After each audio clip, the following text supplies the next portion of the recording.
we're gonna make chicken, rice, and vegetables. I'm gonna show you what I prep ahead of time so that I don't have to think about it, and I just go, I mean, I'm still putting my meals back together and I'm heating them up in a stir fry.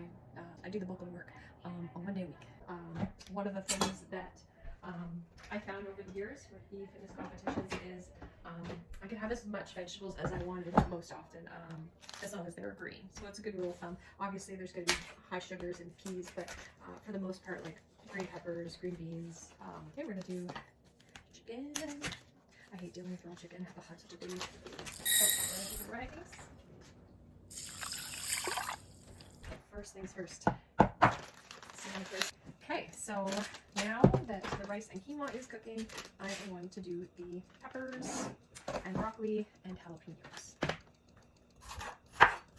So I like stir fries. It's one of my favorite foods, but again, you can really make anything that you like healthy. So if there's like a particular fast food item, restaurant takeout item that tends to be your favorite, there are always ways of making it, like noodles and pasta. I really like tuna salad, so I fit that into my macros and I make a healthy version of that where, you know, I'm not using very much pasta, but I'm putting vegetables in to sort of compensate, give me that crunch, and then I'm using all the same sort of sauces and flavors. But again, part of it is just balancing out your nutrients. So I'm going to show you guys the fitness app and how to track your macros so that you can be in control of your own journey as well. I find that's super empowering. A lot of people who do the fitness competitions will just blindly follow the advice of their coaches, which I mean, good for them if that's what they want to do, but I have a Virgo stellium, if any of you know what that means, so I'm really analytical, and I really like to understand and break things down and know how and why, and really sort of make sure it's like the best thing for me before I do something.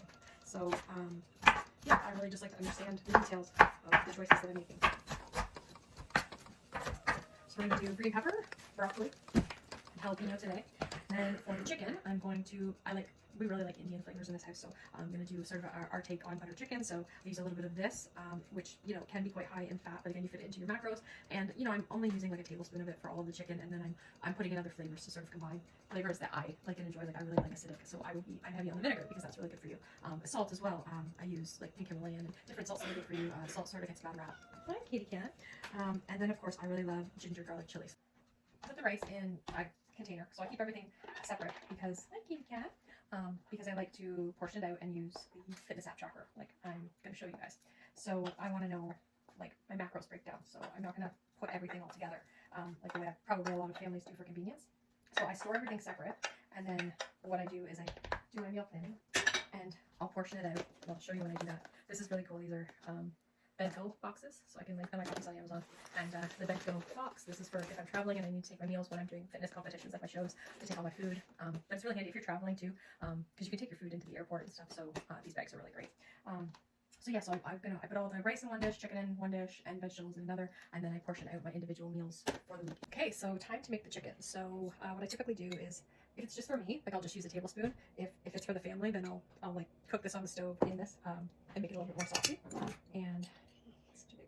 It's good. It's enough of that. Sometimes I'll use the I don't know how to pronounce it. This vinegar, this black vinegar, or I'll use a malt vinegar, or I use a wine vinegar. Sometimes rice vinegar. So like I mix it up because I eat this week in and week out. So sometimes I just need to change the flavors a little bit, but I really like vinegar. So I'll still like vinegar, so I tend to stay on that side of it. I also have this spicy chili crisp, and sometimes I'll put a little bit of that in. Sometimes I'll be going for a different flavor, so I'll do like a barbecue, like a chicken rib style, or the Nashville hot. Again, all of these things can be pretty like sneaky in calories and fats and things like that, so just use your tracking app.